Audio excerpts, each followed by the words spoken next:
Francis Cardinal Arinze, Prefect Emeritus of the Congregation for Divine Worship and the Discipline of the Sacraments in Vatican City, Rome, has called for the promotion of televised debates during elections in Nigeria to strengthen the country's democracy.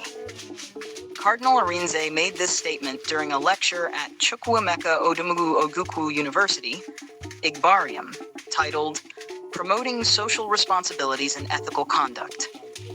He emphasized that televised debates, akin to those in developed democracies, would enable the electorate to make informed decisions and pose critical questions to the candidates.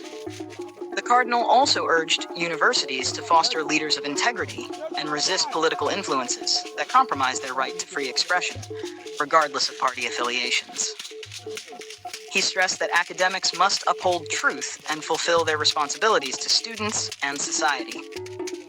In support of the university's Climate Action Summit, Cardinal Arinze led a tree planting campaign on campus, planting 4 trees symbolizing faith, hope, love, and blessings for the university community. Acting Vice-Chancellor of COOU, Professor Omenugha, expressed her admiration for Cardinal Arinze, describing him as a global role model. She highlighted the university's commitment to rebranding and setting new agendas through its missions of values, viability, and visibility.